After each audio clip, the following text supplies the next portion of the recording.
చేరవచ్చున్న మీ అందరికీ కూడా ప్రభువైన యేసుక్రీస్తు నామములో హృదయపూర్వకమైన వందనాలు. ఈ సమయంలో ప్రభు సాయం కొరకై చిన్న ప్రార్థన చేసుకుంటాం.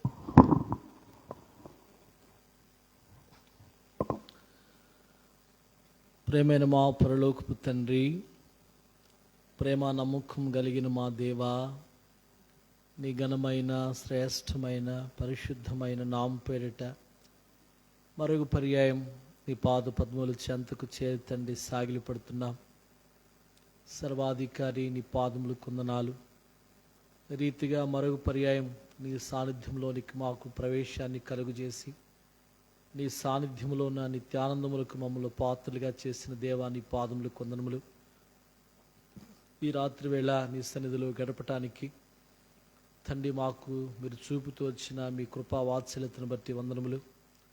తండ్రి ఇప్పుడు వరకు నీ నామాన్ని పాటల ద్వారా మయంపరచడానికి మీరు సహాయపడుతూ వచ్చారు.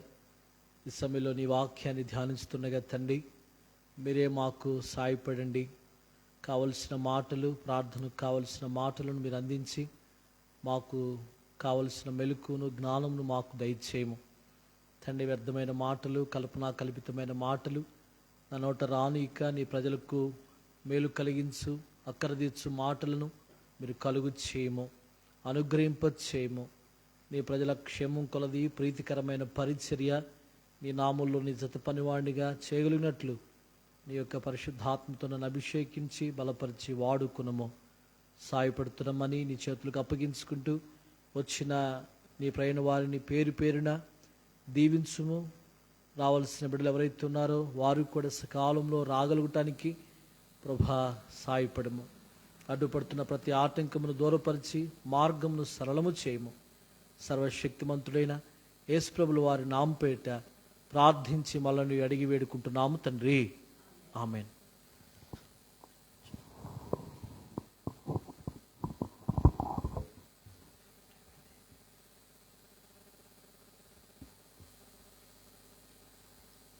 దానియేలు గ్రంథం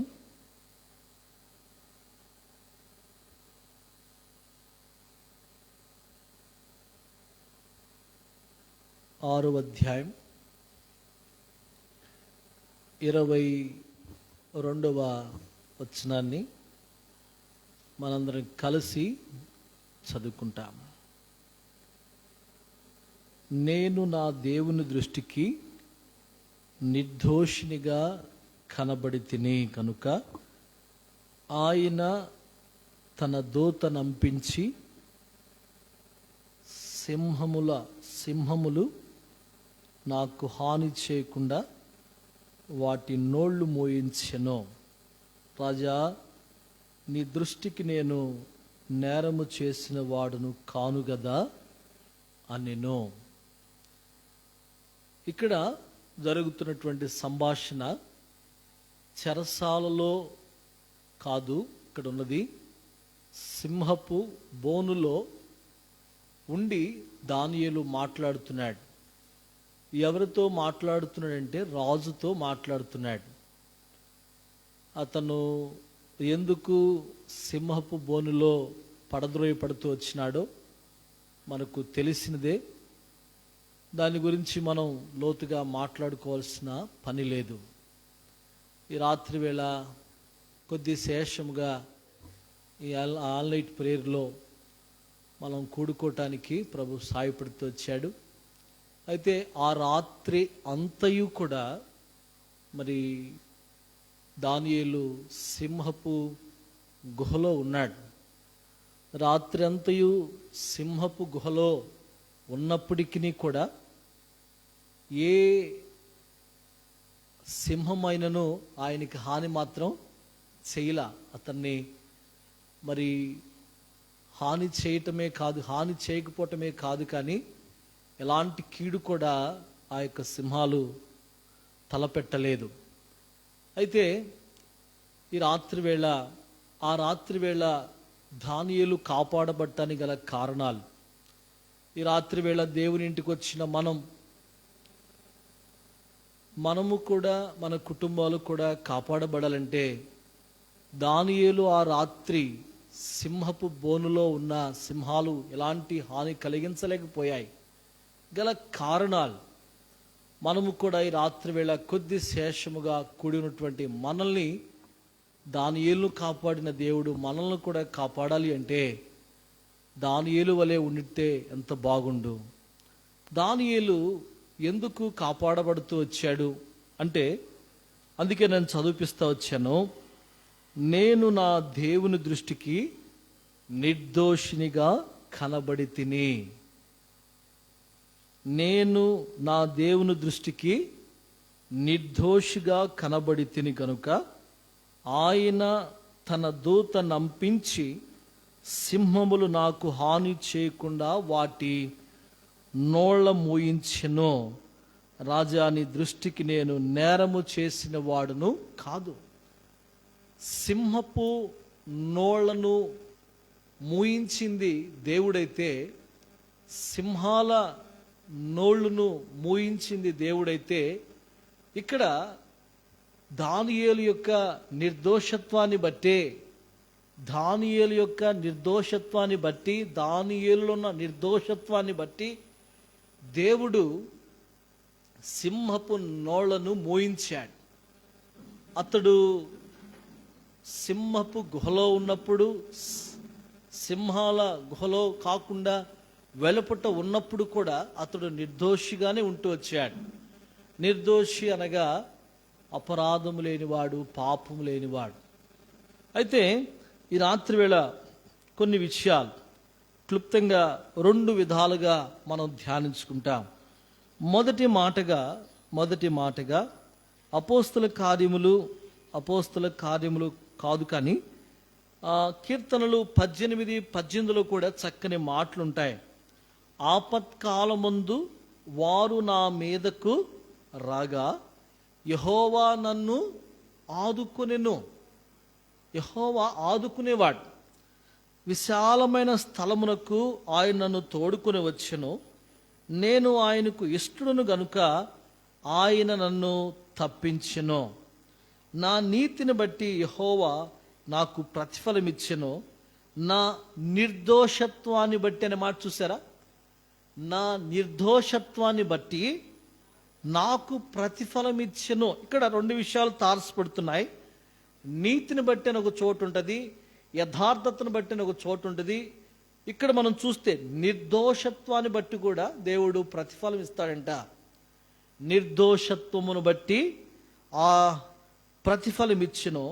యెహోవా మార్గములో నేను అనుసరించుచున్నాను.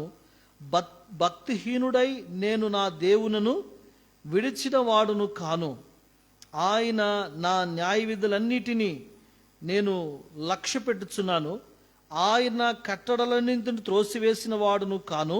ఇంకోసారి చూడండి, దోషక్రియలు నేను చేయనొల్లకునుంటిని, ఆయన దృష్టికి నేను యథార్థ వంతుడైతిని. 24వ వచనం ప్రాముఖ్యమైన మాట. కావున యెహోవాను నేను, ఈ మాట కావాలి, యెహోవాను నేను నిర్దోషిగా నుండుట చూచి, చూడండి, యెహోవా నేను నిర్దోషిగా, యెహోవా అంట నిర్దోషిగా ఉండుటను చూచి తన దృష్టికి కనబడిన నా చేతుల నిర్దోషత్వను బట్టి నాకు ప్రతిఫలం ఇచ్చెను.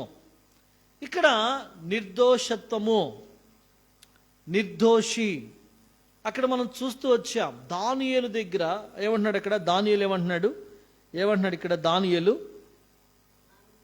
నేను నా దేవుని దృష్టికి నిర్దోషిగా కనబడి తిని కాబట్టి,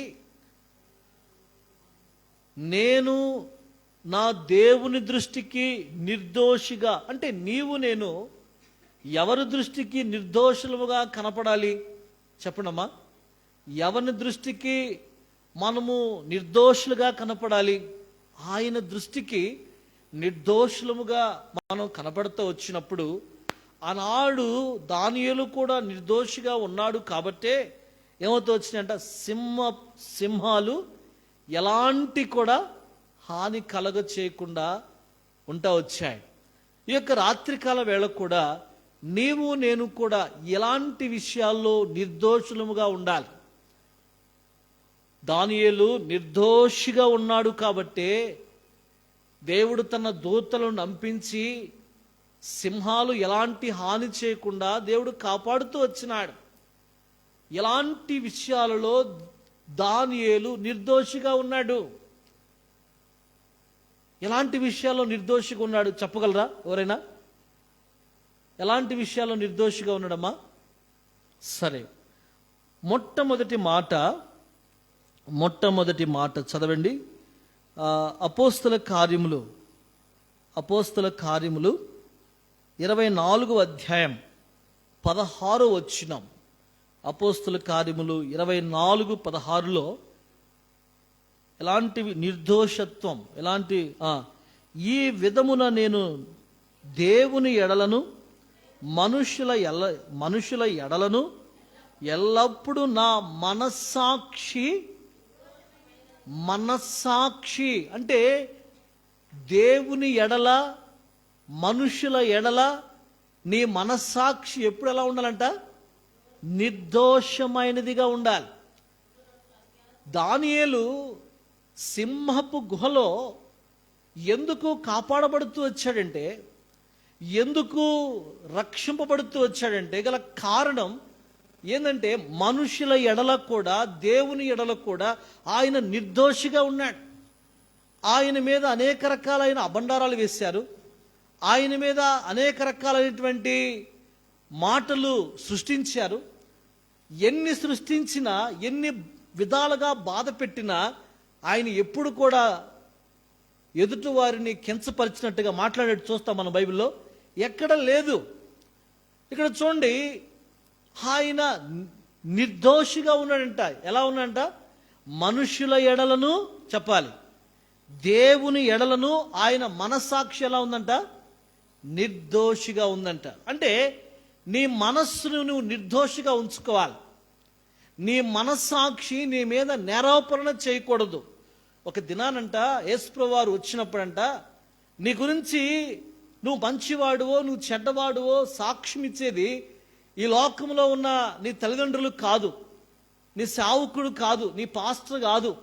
ఎవరు నీ గురించి సాక్ష్యం ఇచ్చేది అంటే నీ మనస్సాక్షి దేవుని ఎదుట, ఆయన క్రీస్తు న్యాయాధిపీఠము ఎదుట నీ మనస్సాక్షి సాక్ష్యం ఇస్తుందంట, ఇదిగో ఇతను ఇలాంటి వాడు అని. అయితే అది పక్కన పెడితే, సింహపు గుహలో ఉన్నటువంటి దానియేలు ఎలా ఉన్నాడు? నిర్దోషిగా ఉన్నాడు. ఎలాంటి పరిస్థితుల్లో? మనుషుల ఎదుట, దేవుని ఎదుట ఎలా ఉన్నాడంట ఆయన? నిర్దోషిగా ఉన్నాడు. నీవు నేను మన మనస్సాక్షి మనుషుల ఎదుట, దేవుని ఎదుట నిర్దోషిగా ఉంటే, నిర్దోషులముగా మనం కనపడగలిగితే, ఆ విధముగా జీవించగలిగితే సింహాల గుహ కాదు, ఇంకేదైనా సరే, ఎలాంటి పరిస్థితుల్లో ఉన్నా సరే దేవుడు కాపాడగలిగిన వాడు. ఇక్కడ ఈ మాట నాకు చాలా నచ్చింది. చాలా సంతోషమైన మాట ఏంటంటే, దానియేలు రాజుతో మాట్లాడుతున్న మాట ఇది. ఏమన్నాడు? నేను నా దేవుని దృష్టికి నిర్దోషిగా నేను కనబడితిని కాబట్టి ఆయన తన దూత నంపించి సింహములు నాకు ఏ హాని చేయకుండా వాటి నోళ్ల నుండి తప్పించాడు. దేవుని దృష్టికి నిర్దోషిగా ఉన్నాడంట, మనుషుల దృష్టికి నిర్దోషిగా ఉన్నాడంట. ఏ విషయంలో నిర్దోషికున్నాడు? తన మనస్సాక్షి. నీ మనస్సాక్షి నిర్దోషముగా ఉందా? నీ మనస్సాక్షి నువ్వు చేస్తున్న తప్పని, నువ్వు వెళుతున్న మార్గము తప్పని నీ మీద నేరారోపణ చేస్తే, నీ మనస్సాక్షి నువ్వు శుద్ధి చేసుకుంటే ఎంత బాగుండు.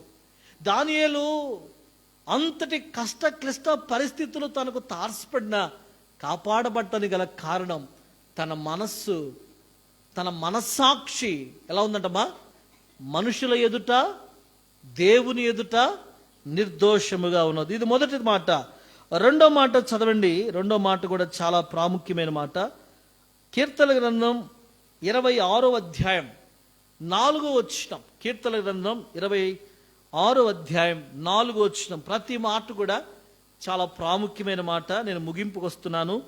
26వ అధ్యాయం 4వ వచనం, పనికి మాలిన వారితో నేను సాంగత్యము చేయును, వేషధారులతో నేను పొందు చేయును. చూడండి, దుష్టుల సంఘము నాకు అసహ్యము, భక్తిహీనులతో నేను సాంగత్యము చేయను, నిర్దోషినని నా చేతులు నేను కడుగుకొందును, యెహోవా నీ బలిపీఠము చుట్టూ ప్రదక్షిణ చేయుదును. ఇక్కడ చూడండి, దానియేలు నిర్దోషిగా ఉన్నాడు కాబట్టి సింహపు గుహలో ఉన్న దేవుడు ఆయన్ని కాపాడుతూ వచ్చాడు. ఏ విషయంలో నిర్దోషిగా ఉన్నాడంట? నిర్దోషినని నా చేతులు కడుగుకొందును. ఇక్కడ చూడండి, పనికి మాలిన వారితో నేను ఏంటమ్మా, పనికి మాలిన వారితో నేను సాంగత్యం, ఆయన పనికి మాలిన వారితో సాంగత్యం చేయలా, అనవసరమైన వాటితో ఆయన సాంగత్యము చేయలా. ఇది ఇంపార్టెంట్, చాలా అవసరం.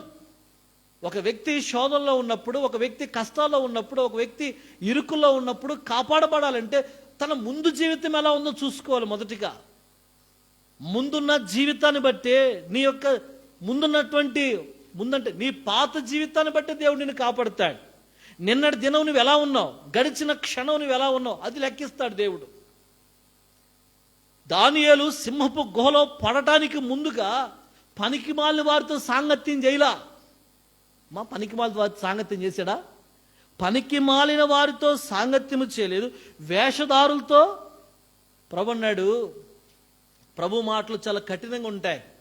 వేసినైనా క్షమిస్తాను కానీ వేషధారుని నేను వేషధారులతో ఆయన సాంగత్యం చేయలా. ఒకవేళ వేషధారులతో సాంగత్యం చేస్తుంటే ఆయన ప్రార్థన చేసేవాడు కాదేమో. యెరూషలేము తట్టు తన చేతులు చాచి ముమ్మారు మోకాళ్ళని ప్రార్థన చేసేవాడు కాదేమో. నా మాట బాగా వినండి. ఆయన సింహాల గుహలో పడవేసినటువంటి తరుణంలో సింహాలు ఏం చేయాలి? లెక్క ప్రకారం తినేయాలి. ఎందుకు తినేయలేదంటే ఆయన పనికి మాలిన వారితో సాంగత్యం చేయలా. ఎవరితో సాంగత్యం చేశాడు? దేవునితో సాంగత్యం చేశాడు. నీవు నేను కాపాడబడాలంటే, రక్షింపబడాలంటే దేవునితో సాంగత్యం చాలా ప్రాముఖ్యమైనది. పనికి మాలిన వారితో సాంగత్యం చేయలేదు, వేషధారులతో అసలుకి పొందు చేయలేదు. దుష్టుల సంఘము దుష్టులైన వారిని అంట అసహించుకున్నాడంట. దుష్టులైన వారిని భక్తిహీనులతో నేను, ఇక్కడ చూడండి, పనికి మాలిన వారితో సాంగత్యం చేయలేదంట, వేషధారులతో సాంగత్యం చేయలేదంట, దుష్టుల సంఘముతో సాంగత్యము చేయలేదంట, భక్తిహీనులతో కూడా. ఇవన్నీ ఉన్నాయి కాబట్టే అతను ఆ విధంగా కాపాడబడుతూ వచ్చాడు. నా మాట బాగా గమనించండి, నేను చెప్పే మాట మీకు అర్థమవుతుందని నమ్ముతున్నాను. ఇక్కడ చాలా ప్రాముఖ్యమైన మాట. మొదటి మాట ఏందయ్యా అంటే, మనుషుల ఎదుట దేవుని ఎదుట ఎలా ఉన్నాడంట? తన మనస్సాక్షిని నిర్దోషిగా ఉన్నాడంట. తన మనస్సుని నిర్దోషముగా ఉంచుకున్నాడంట. ఇక్కడ రెండో మాట ఏంటి? ఇప్పుడు పనికి మాలిన వారితో సాంగత్యం చేస్తే మన చేతులు ఏమవుతాయి? చెప్పండమ్మా, చెప్పాలి. ఇప్పుడు ఇక్కడ పనికి మాలిన వారితోనూ, వేషధారులతోనూ, దుష్టుల సంఘముతోనూ, భక్తిహీనులతో సాంగత్యం చేస్తే ఏమవుతాం చెప్పండి? మన చేతులు ఏమవుతాయి? ఇప్పుడు ఒకడు తాగుబోతుడు ఉన్నాడు, వాడు రమ్మంటాడు, మనం అమాయకంగా వాడు ఎమ్మటి వెళ్ళామనుకో, మనం ఏమవుతాం? ఆటోమేటిక్గా మన చేతులు ఏమవుతాయి? అసలు ఆ అపవిత్రత అనే దానికి ఆ చేతులకు అవకాశం లేదంట. దానియేలు ఉదయకాల సమయంలో ఈ వాక్యాన్ని నేను సిద్ధపడేటప్పుడు ఆశ్చర్యం అనిపించింది. ఆయన చేతులు కూడా నిర్దోషంగా ఉంచుకున్నాడంట. మనమైతే చేతులతో ఏ పనులైతే చేయకూడదో ఆ పనులు చేయడానికి ఇష్టపడతా ఉంటాం. ఈ రాత్రి వేళ నీ చేతులు, ఆ రాత్రి అంతా కూడా సింహపు గుహలో ఉన్నాడు. ఈ రాత్రి ఆల్ నైట్ ప్రేయర్లో కూడా ఈ రాత్రి అంతా కూడా నీవు ఆ విధముగా ఉంటే దేవుడు ఏం మేలు చేస్తాడో కూడా నేను చెప్తాను. అవి కూడా కొన్ని క్లుప్తంగా చెప్తాను. మొదటి మాట, మనుషులు ఎదుట దేవుని ఎదుట తన మనస్సాక్షిని ఎలా ఉంచుకున్నాడు? నిర్దోషిగా ఉంచుకున్నాడు. రెండో మాట, తన చేతులు ఎలా ఉన్నాయంట? నిర్దోషిగా ఉన్నాయంట. పాపము చేయలేదంట ఆయన చేతులు. నీ చేతులు నువ్వు కాపాడుకుంటున్నావా ఓ ప్రియుడా? దేవుని నమ్ముకున్న నీవు, దేవుని కొరకు బ్రతుకుతున్న నీవు, ఈ రాత్రి వేళ ప్రభు అడుగుతున్నాడు, నీ చేతులు నువ్వు కాపాడుకున్నావా? ఒకవేళ నీ చేతులు అభ్యంతరమైతే ఆ చేతిని ఏమన్నాడు దేవుడు? దాన్ని పెరికివేయమన్నాడు. ఇదన్నో మాటమా? ఇది రెండో మాట. దాని ఎలా ఉన్నాయంట? తన చేతులతో కూడా, తన చేతులు ఎలా ఉన్నాయంట? నిర్దోషమైన చేతులు. చాలా మంది చెప్తా ఉంటారు, సరే అది ఇప్పుడు సమయం కాదు, సమయం చాలదు. వాస్తు ఏమంటారు? ఇంట్లో దోషం ఉంది, వీధిలో దోషం ఉంది, ఎక్కడ బండిలో దోషం ఉంది, ఆ దోషం ఉంది, ఈ దోషం ఉంది అని ఎన్నెన్నో చెప్తారంట. కానీ అసలు దోషం ఎక్కడుందో తెలుసా? నీ హృదయంలో ఉంది దోషం. దోషం ఎక్కడో లేదు. నీ హృదయం కరెక్ట్గా ఉంటే ఏ పరిస్థితి అయినా కానీ నీ హృదయం బాగుంటే అంత బాగుంటుంది. ప్రభు అన్నాడు సామెతలను 10వ అధ్యాయంలో, వాక్యం డైవర్ట్ అవ్వకూడదు, మీరు బాగా వినండి. 10వ అధ్యాయంలో అంటే నీతిమంతుని తల మీద ఏముంటుందంట? ఆశీర్వాదం ఉంటుంది. నీ తల మీద ఒకసారి దేవుడు ఆశీర్దించాడు, ఎన్నటంటికి ఆశీర్వాదమే. నువ్వు ఎక్కడున్నా సరే, డారాలో ఉన్నాడు అబ్రహాము, ఆశీర్దించలేదా? మమ్రే గుడారములో ఉన్నాడు, చెట్టు కింద ఉన్నాడు, సింధూర వృక్షం కింద ఉన్నాడు, దేవుడు ఆశీర్దించలేదా? నువ్వు ఎక్కడున్నావు అనేది కాదు, నీ హృదయం ఎలా ఉన్నదో దేవుడు చూస్తాడు. ఈ రాత్రి వేళ దానియేలు పరిస్థితి ఒకసారి గమనించు. అతని చేతులతోనైనా, అతని చేతులు ఎలా ఉన్నాయంట? నిర్దోషమైనవిగా ఉన్నాయి. ఈ రాత్రి వేళ దేవునింటికి వచ్చిన నీవు పనికి మాలిన వ్యక్తితో సాంగత్యం చేస్తున్నావా? తర్వాత వేషధారులతో, దాని ఎలా ఉందంట? పనికి మాలిన వారితో సాంగత్యం చేయలేదంట, వేషధారులతో సాంగత్యం చేయలేదంట, దుష్టుల సంఘముతో సాంగత్యం చేయలేదంట, భక్తిహీనులతో సాంగత్యము చేయలేదంట. లాస్ట్కి ఏమేంటంట? ఆయన చేతులు ఎలా ఉన్నాయంట? అసలు వారితో సాంగత్యం, ఈ చేతులు ఎక్కడ పాపం అవుతాయి? ఇక పాపం కాలేదు, తన చేతులు నిర్దోషమైనవిగా ఉన్నాయి. అందుకే సింహపు గుహలో ఉన్నప్పటికీ కూడా దేవుడు దానియేలు కాపాడుతూ వచ్చినాడు. ఇది రెండో విషయం. మూడో విషయం, 2వ కొరింథీయులకు రాసిన పత్రిక 1వ అధ్యాయం 12వ వచనం. మూడో విషయం, 2వ కొరింథీయులకు రాసిన పత్రిక 1వ అధ్యాయం 12వ వచనం చదువుతాం. మా అతిశయం ఏమనగా లౌకిక జ్ఞానమును అనుసరింపక, చూడండి చాలా ప్రాముఖ్యమైన మాట, లౌకిక జ్ఞానమును అనుసరింపక దేవుడును అనుగ్రహించు పరిశుద్ధతతో నిష్కాపట్యముతోను దేవుని కృపనే అనుసరించి లోకములో నడుచుకొంటిననియు, విశేషముగా మీ ఎడల నడుచుకొంటిననియు మా మనస్సాక్షి సాక్ష్యమిచ్చుటయే. ఇక్కడ చూడండి, మూడో విషయం ఏంటంటే, ఏం చేస్తుంట? లౌకిక జ్ఞానమును అనుసరింపలేదంట ఆయన. అసలు ఇక్కడ చూడండి, లోక సంబంధమైన మాటలు అనుసరించలేదు, లోకములో ఉన్న వాటిని వేటినైనా అనుసరించలేదు ఆయన. అనుసరిస్తే అమ్మ సింహాలు ఏం చేసేయి? అసలు ఇంతకు దేవుడు కాపాడేవాడా? లౌకిక సంబంధమైన జ్ఞానం, ఈ లోక జ్ఞానం అంట వెర్రితనంగా దేవుడు పోల్చాడు. అవునా కదా? ఈ లోక జ్ఞానం వెర్రితనం మీద ప్రభు చెప్పినాడు. ఇక్కడ దానియేలు లౌకిక జ్ఞానమును అనుసరింపక దేవుడు అనుగ్రహించు పరిశుద్ధతతోను నిష్కాపట్యముతోను దేవుని కృపని అనుసరించాడు. చెప్పండమ్మా. మూడో విషయం ఏంటంటే, పరిశుద్ధత కాపాడుకునే విషయంలో కూడా నిర్దోషిగా ఉన్నాడు.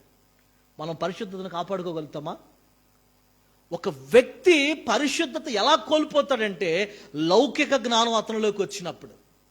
బైబిల్ గ్రంథంలో లౌకిక జ్ఞానాన్ని ఆధారం చేసుకొని బాబేలు గోపురం కట్టారు. ఏం కట్టారమ్మా? బాబేలు గోపురాన్ని కట్టారు. ఆ గోపురాన్ని కట్టి వాళ్ళు ఏమైపోయారు చెప్పండి అమ్మా? దేవుని కంటే ఎక్కువగా వారు ఆలోచన చేశారు. వారి జ్ఞానం వారిని ఏం చేసిందంటే భ్రష్టులు చేసింది. అంతెందుకు, వారి లౌకిక జ్ఞానాన్ని ఉపయోగించి దానియేలు మీద ఇట్టి శాస్త్రాన్ని తీసుకొచ్చిన వారు ఏమయ్యారు? వారు పడటంలోనే ఆ సింహాలు ఏం చేసినాయంట, వాళ్ళని తినేసాయి.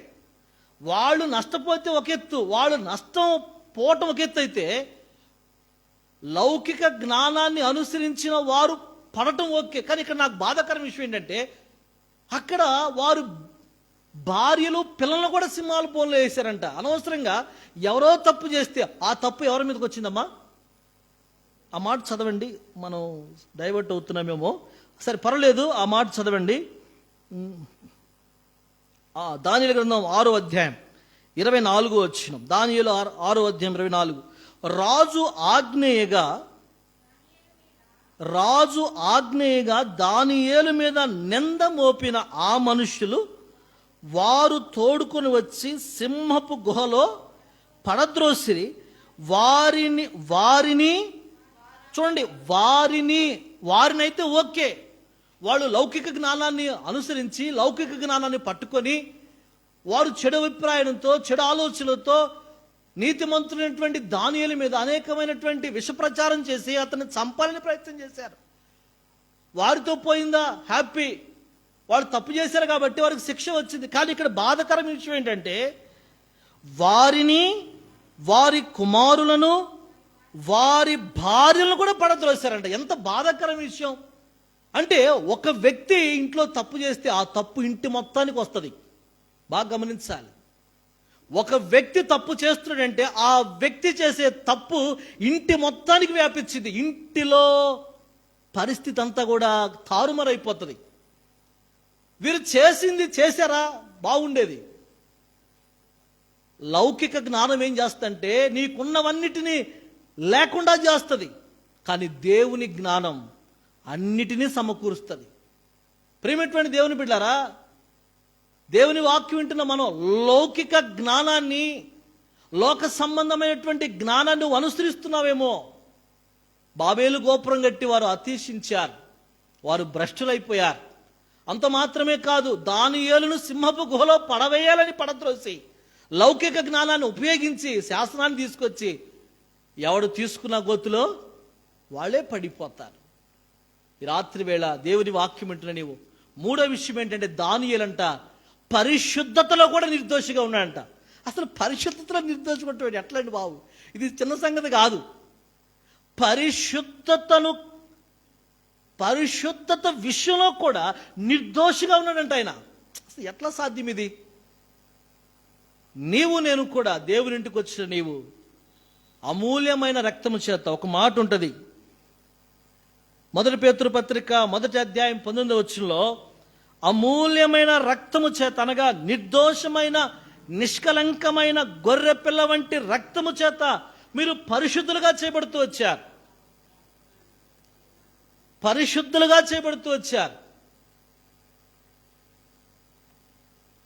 యేసు ప్రభు మనల్ని పరిశుద్ధులుగా చేశాడు. దానియేలు పరిశుద్ధుడిగా ఉన్నాడు. ఆ పరిశుద్ధతలో కూడా ఎలా ఉన్నాడంటమ్మా? ఎలా ఉన్నాడంట? నిర్దోషిగా ఉన్నాడంట. మన ప్రార్థనలో కూడా నిర్దోషులుగానే ఉండాలి, మన భక్తిలో కూడా నిర్దోషులుగానే ఉండాలి. చాలా జాగ్రత్తగా ఉండాలి. ప్రార్థనను బట్టి మనం అతిశించే వారంగా, భక్తిని బట్టి అతిశించే వారంగా, మందిరానికి వెళ్ళేదాన్ని బట్టి అతిశించే వారంగా అసలు ఉండకూడదు. ఒక వ్యక్తికి పరిశుద్ధత ఎప్పుడు వస్తుందంటే, దేవుని మందిరానికి వచ్చి దేవుని నమ్ముకున్నప్పుడు, ఆయన రక్తంలో కడగబడినప్పుడు. ఇంకొక మాట, చాలా ప్రాముఖ్యమైన మాట, లోకాన్ని పాపాన్ని విడిచిపెట్టి మారుమనసు పొంది రక్షింపబడినప్పుడే ఆ వ్యక్తికి పరిశుద్ధత వస్తుంది. అలాంటి పరిశుద్ధత అంట కాపాడుకుంటూ వచ్చినాడంటే దానియేలు. పరిశుద్ధతలో కూడా ఎలా ఉన్నాడు ఆయన? నిర్దోషిగానే ఉన్నాడు. లౌకిక జ్ఞానాన్ని, లోకములో ఉన్న వాటిని ఏమాత్రమును కూడా అనుసరించలేదు. అందుకే సింహాల గుహలో పడద్రోయబడినప్పటికీ కూడా తనను కాపాడుతూ వచ్చాడు దేవుడు. ఈ రాత్రి వేళ, ఆ రాత్రి దానియేలు సింహపు గుహలో ఉన్నప్పుడు కాపాడుతూ వచ్చిన దేవుడే ఈ రాత్రి వేళ దేవురింటికి వచ్చిన మనల్ని కూడా కాపాడగలిగిన వాడు. ఆయన మనల్ని కాపాడాలంటే దేవుని ఎదుట, మనుషుల ఎదుట మన మనస్సాక్షి ఎలా ఉండాలి? నిర్దోషిగా ఉండాలి. దానియేలు నిర్దోషిగా ఉన్నాడు. రెండో విషయం, ప్రాముఖ్యమైన విషయం, పనికి మాలిన వారితో కానీ, దుష్టులతో కానీ, వేషధారులతో కానీ సాంగత్యము చేయకుండా తన చేతులు ఎప్పుడు ఎలా ఉంచుకుంట? నిర్దోషిగా ఉంచుకున్నాడు. మూడో విషయం, చాలా ప్రాముఖ్యమైన విషయం ఏంటయ్యా అంటే చెప్పండమ్మా, పరిశుద్ధతను విషయంలో కూడా ఎలా ఉండంటే ఆయన నిర్దోషిగా ఉన్నాడు. ఇది మూడో మాట. నాలుగో మాట చదువుతారా? నాలుగో మాట మొదటి యోహాను పత్రిక, నాలుగో మాట మొదటి యోహాను పత్రిక 3వ అధ్యాయం 19వ వచనం. త్వరగా చదవండి. మొదటి యోహాను పత్రిక 3వ అధ్యాయం 19వ. ఇందువలన మనము సత్య సంబంధులమని ఎరుగుదుము. దేవుడు, చూడండి, దేవుడంట మన హృదయము కంటే అధికుడై సమస్తమును ఎరిగి ఉన్నాడు గనుక మన హృదయము ఏ విషయములో మన యందు దోషారోపణ చేయనో ఆయా విషయములో ఆయన ఎదుట మన హృదయములను సమ్మతిపరుచుకుందుము. ఇక్కడ చాలా ఈ రెండో వచనం చాలా ప్రాముఖ్యం. ప్రియులారా, మన హృదయము, ఇక్కడే నాలుగు మాట ఏంటమ్మా? హృదయము. ప్రియులారా, మనస్సు వేరు, హృదయం వేరు. ఇక్కడ నా మాట అర్థమవుతుందమ్మా?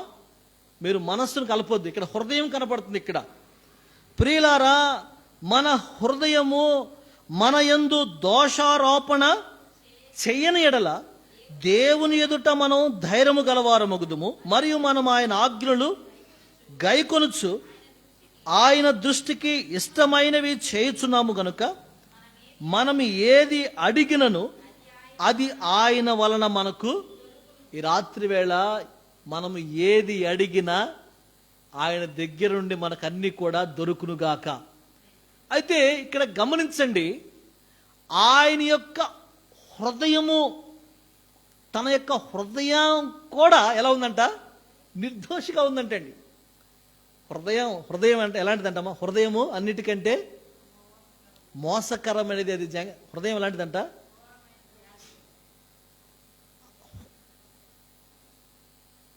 ఇక్కడే ఉంటాం కానీ మన హృదయంలో ఎన్నో ఆలోచనలు, అమ్మవును కదమ్మా, ఇక్కడే ఉంటాం. కానీ మన హృదయం దేవుడు నివసించు ఆలయమని మనం మర్చిపోకూడదు. ఇన్ని లక్షలు పెట్టి కట్టిన ఈ మందిరంలో దేవుడు ఉంటాడో ఉండడో, కానీ ఒకటి మాత్రం వాస్తవం, నీ హృదయము దేవుని ఆలయం. దేవుని ఆలయాన్ని పాడు చేస్తే దేవుడు ఊరుకుంటాడా? ప్రేమైనటువంటి దేవుని బిడ్డలారా, దానియేలు ఎందుకు సింహాల బోనులో కాపాడబడుతూ వచ్చాయంటే ఆయన హృదయాన్ని దేవుని ఆలయంగా మార్చుకున్నాడు. ఎందుకమ్మా? ఆయన హృదయాన్ని ఏం చేస్తున్నాడంట? దేవుని ఆలయం. ఆయన హృదయం దేవుని ఆలయంగా ఎలా మార్చబడింది అంటే చాలా ప్రాముఖ్యమైన మాట. ఆయన హృదయము ఆయన మీద దోషారోపణ చేయలేదంట. ఎందుకంటే ఆయన హృదయంలో దేవుని వాక్యం. ఆ మాట యెహెజ్కేలులో ఉంటుంది, చక్కని మాట. యెహెజ్కేలు గ్రంథం చదువుతారా? యెహెజ్కేలు గ్రంథం 18వ అధ్యాయం 9వ వచనంలో మనకు రుజువు దొరికింది. ఇక్కడ యెహెజ్కేలు గ్రంథం 18వ అధ్యాయం 9వ వచనంలో,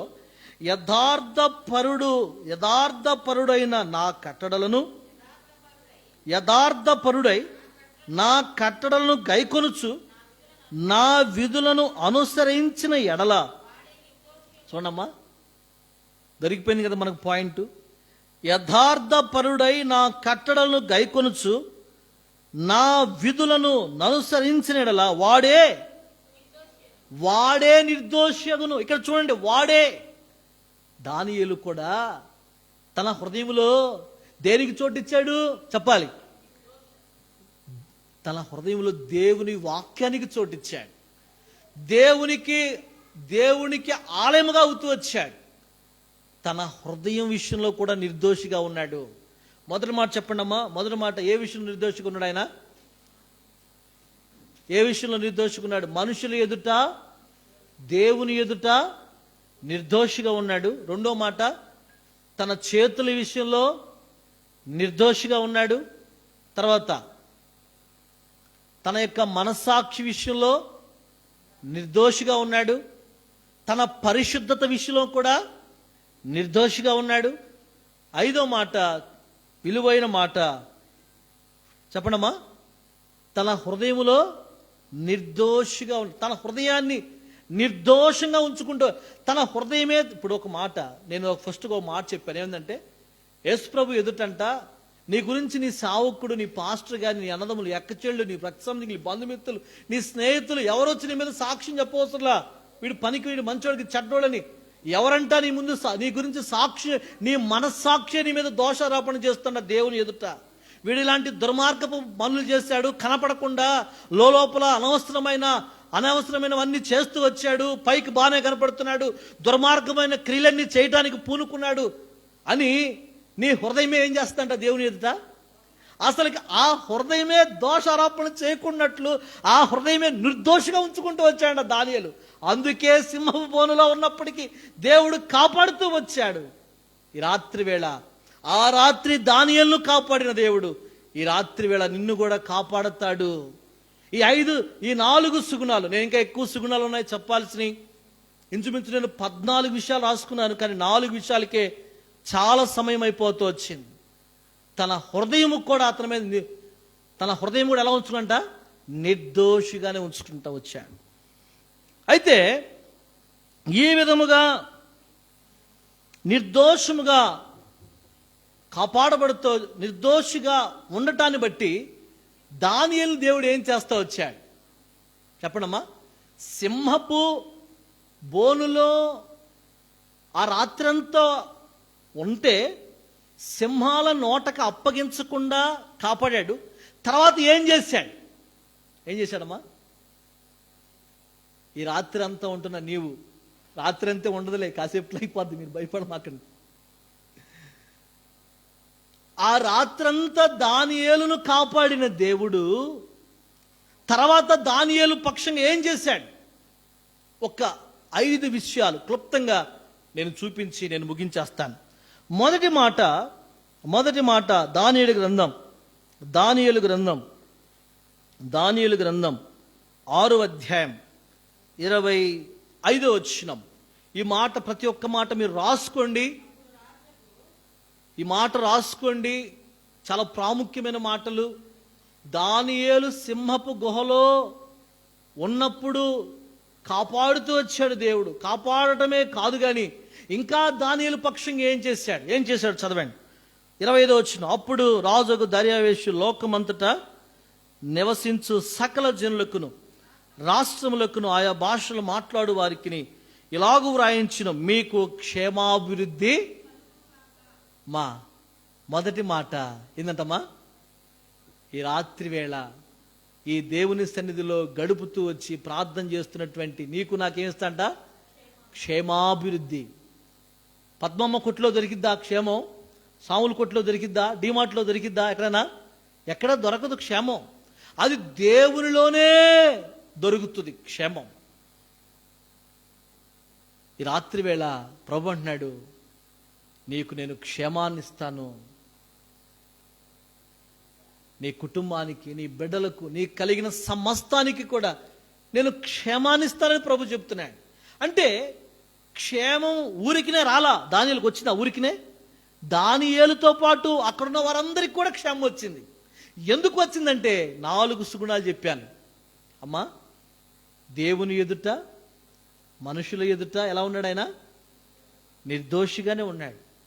తన చేతులను నిర్దోషముగానే ఉన్నాయి. తన పరిశుద్ధత కాపాడుకునే విషయంలో కూడా నిర్దోషిగానే ఉన్నాడు. తన హృదయము కాపాడుకునే విషయంలో కూడా ఎలా ఉన్నాడు ఆయన?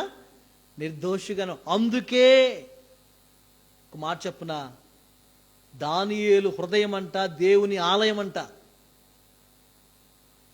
అందుకే సింహాల బోనులో ఉన్నప్పుడు దానియేలు దేవుడు కాపాడుతూ వచ్చాడు. కాపాడబట్టమే కాదు, ఏం చేశాడంట? క్షేమాభివృద్ధిని కలుగు చేశాడు. మొదటి మాట ఏంటమ్మా? చెప్పండి, ఏ మాట? ఈ రాత్రి దేవుని ఇంటికి వచ్చిన నీకు క్షేమాభివృద్ధిని దేవుడు ఇస్తాడు. ఇది మొదటి మాట. ఇది రెండో మాట, దానియేలు గ్రంథం మొదటి మాట చూసాం, రెండో మాట చదువుదాం. దానియేలు గ్రంథం 6:26. నా సముఖమున నియమించినది ఏమనగా నా రాజ్యములోని సకల ప్రభుత్వము యందుండు నివాసులు దానియేలు యొక్క దేవునికి భయపడుచు ఆయన సముఖమును వణుకుచుండవలెను. ఆయనే జీవము గల దేవుడు, ఆయనే యుగయుగములకుండువాడు, ఆయన రాజ్యము నాశనము కానెరదు, ఆయన ఆధిపత్యము తుదముట్టకు ఉండును. ఒక నిమిషం అమ్మా, దానియేలు ప్రత్యేకించబడ్డాడు. దానియేలు దేవుడు కూడా ఇక్కడ ఏమేడమ్మా ప్రత్యేకించబడ్డాడు. చాలా ఇంత ఈ మాట చూసారా? దానియేలు దేవుడే నిజమైన దేవుడు.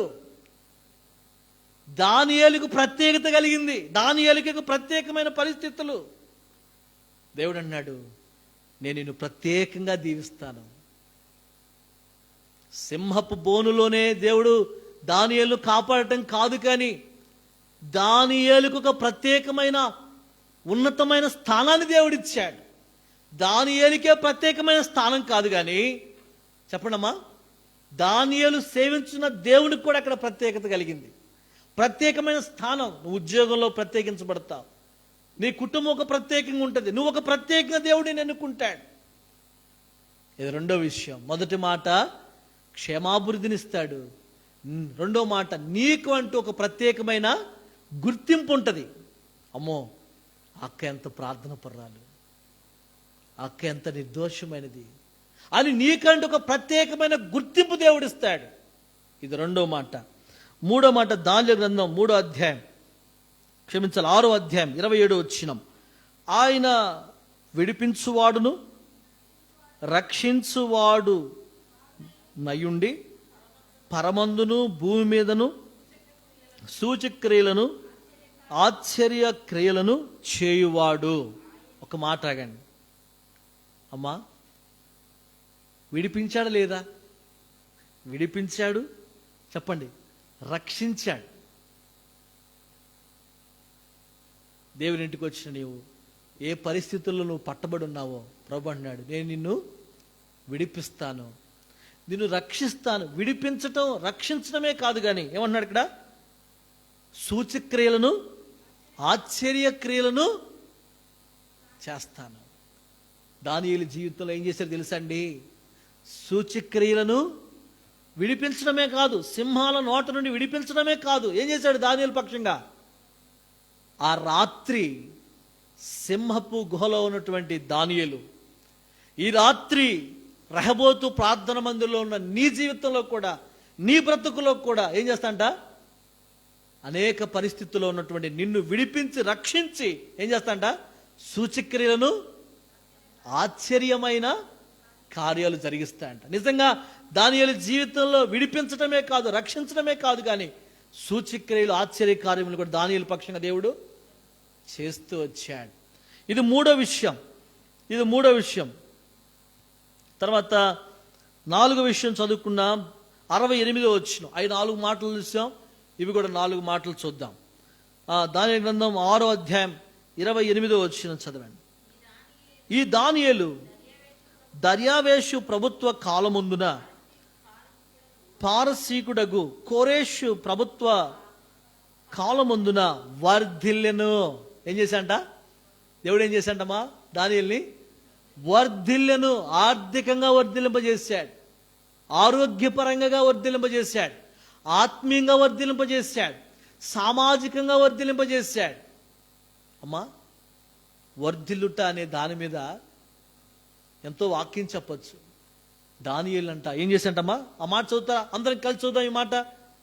4 తలంపులు ఇవి చూసాం, 4 తలంపులు ఇవి చూస్తున్నాం. 4వ తలంపు ఏంటంటే, దానియేలు దర్యావేషు ప్రభుత్వ కాలమందును పారసీకుడగు కోరేషు ప్రభుత్వ కాలమందున వర్ధిల్లెను. వర్ధిల్లుట అనే మాటకు నిఘంటువులో ఏముందంటే, ఒక నీచ స్థితి నుంచి ఒక ఉన్నతమైన, అంటే ఉన్న స్థితి నుంచి ఇంకొక ఉన్న స్థితి నుంచి ఇంకో స్థితికి వెళ్ళటమే వర్ధిల్లుట. అంటే ఇప్పుడు టీచర్ ఉన్నాడు, ఈ టీచర్ కాస్త ఏం చేశారు? హెడ్ మాస్టర్ని చేశాడు. వర్ధిల్లటమేగా. టీచర్ ఉన్నాడమ్మా, టీచర్గా జాబ్ చేస్తున్నాడు. టీచర్గా జాబ్ చేస్తున్న వ్యక్తిని, అతని యొక్క పనిని, ఆయన యొక్క కష్టాన్ని గమనించి ఏం చేస్తారమ్మా? హెడ్ మాస్టర్ చేస్తారు. అలాగే దానియేలు పరిస్థితి కూడా అదే అయింది ఇక్కడ. ఆ రోజు దానియేలు రాజు తర్వాత రాజు అంత స్థానంలోకి వెళ్ళిపోయాడు దానియేలు. ఎందుకో తెలుసా? సింహాల గుహలో ఉన్నప్పుడు, బయట ఉన్నప్పుడు దేవుని ఎదుట నిర్దోషిగానే ఉన్నాడు. ఎలా ఉన్నాడమ్మా? నిర్దోషిగానే ఉన్నాడు.